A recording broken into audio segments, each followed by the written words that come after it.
May sagot ako siguro, example lang kasi medyo na tayo. Kung sasabihin natin sa logos yan, meron din talaga.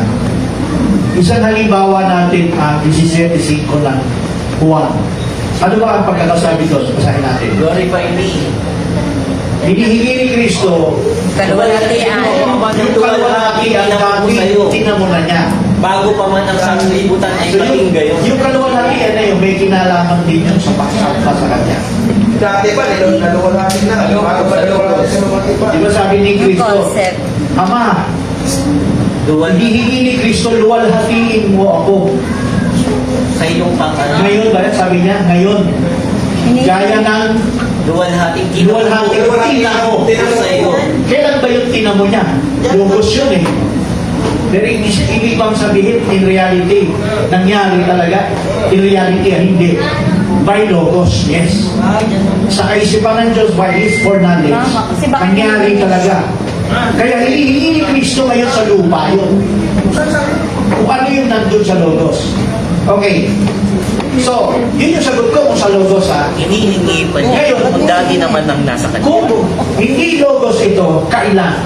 Nasa Hebrews chapter 6 din, at chapter 1 verse, basahin mo bro.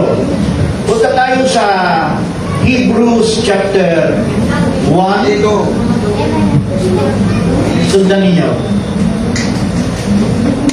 Hebreo 1, Dito ka mo. Tagalog bro. Basahin mo, simulan mo sa verse 3. Ano ba ito? Hebrews 1, Verse 3. 3. Pagmasa siyang sinag ng kanyang kaluwalhatian Ayan. at tunay na larawan ng kanyang pagka-Diyos Mhm. at umaalalay ng lahat ng mga bagay sa pamamagitan ng salita ng kanyang kapangyarihan Mhm. ng kanyang magawa na ang paglilinis ng mga kasalanan ay lumuklok sa kanan ng karangalan sa kaitaasan. Mataas na kalagayan na tamo ni Kristo yan. Ibig sabihin, yung sa 17:3 ng John, ito yung katuparan. Yung hinihingi ni Kristo. Basta may verse ka din yung image. Ito nga yun. Ibig sabihin dito, ito palibhasa ay siyang sinag ng kanyang kaluwalhatian First image of God. at tunay na larawan ng kanyang pagka-Diyos. Pero yung kalulatian dyan, Pastor, di ba? Sabi pa rin sa pag-resurrect niya, yung kalulatian. Correct. Tama, yun ang kumpleto. Kakumplituhan. Hindi tapos yung nanahan yung Diyos sa kanya. Ang kakumpletuhan, Yung resurrection. yung nabuhay siya muli, yung katawan niya, hindi niya nakatawan. Grabe. Katawan na yan ng Diyos. At ito pa yung matindi. Resurrected na siya. Ang sabi sa verse 3, umakyat siya sa langit at lumuklok sa kanan ng Ama. At ito yung sinabi ni David, kinausap ng Panginoon, Ang Panginoon ko. ang Panginoon ko. Dalawa yan. Ito yun. So, ibig sabihin, yung ano yung Ama, Sa trono, yan lang. yung pagluklok ni Kristo sa trono ng Ama, Hindi na talaga siya. ay substance yun. Pagka-Diyos na kalagayan niya.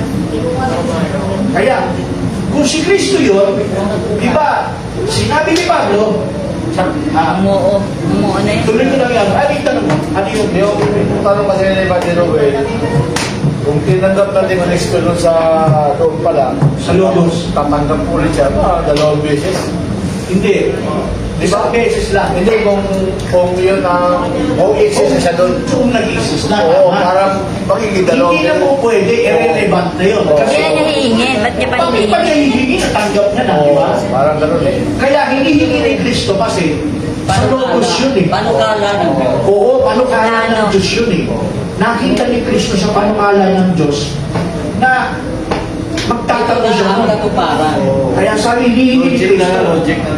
Okay. Basahin mo, Brother Gwen. Saan ka na po itong verse 3, di ba? Yes, po. Punta tayo ngayon sa verse 4. Malinaw na yung umakyat si Kristo, lumuklok sa kanan. Yeah.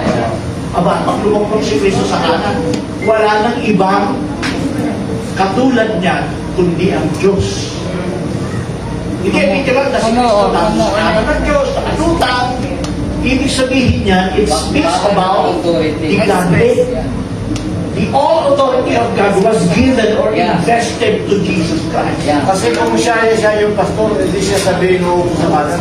Oo. Okay, basahin mo bro. Bro Roel, sundan ninyo sa verse. Ang verse 4. Being so much better than the Okay, Tagalog mo. Okay?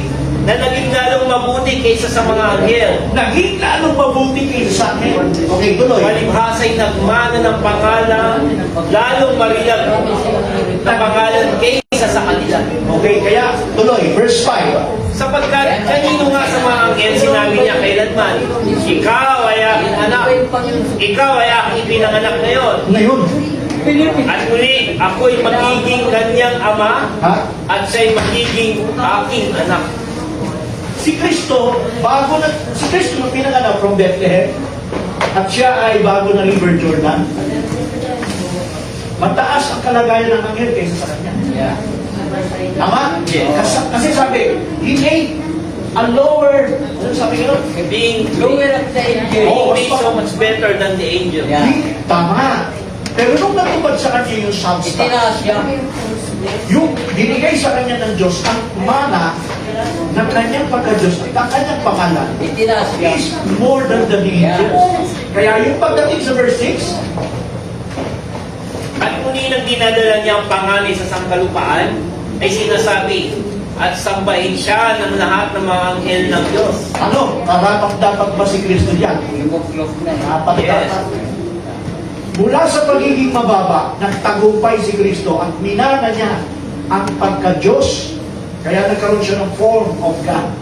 Nagkaroon siya ang tinagurian, the invisible The image of the invisible God. Oh, the beginning of the image, sorry. The invisible. Oh, the image of the invisible God. Colossians 1. Yun yung substance. Hindi na yan kalagayan ng anghel. Kalagayan na yan ng anak. Kaya sabi dito, ngayon ay ipinanganak kita. Inulit ulit, ikaw ay ipinanganak ko ngayon. Kaya yun ang antas no, Pastor.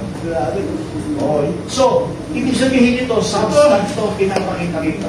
Kaya, kung si Kristo taglay niya yan, kaya bang i-distribute ni Kristo ang kanyang kaluluwa?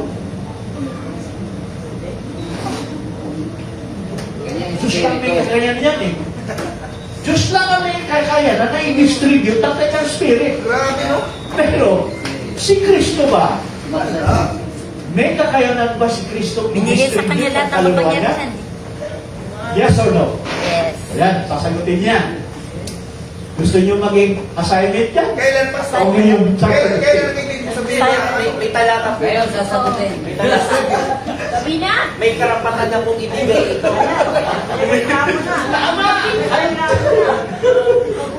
Ano sagot? May karapatan na pong ibigay ito. Ano sabi niya? May sinabi, may karapatan na magbigay at magkuha. Magbawi. Ngunit, ngunit pinawi niya eh. Pagdating sa duling, ngunit ito iputos gaya sa aking ama. Hindi niya rin sarili. Hindi niya sarili. Ito ay dahil Putos ng kanyang ama. ng kanyang ama. Binigay ang kapangyarihan sa kanya. Wala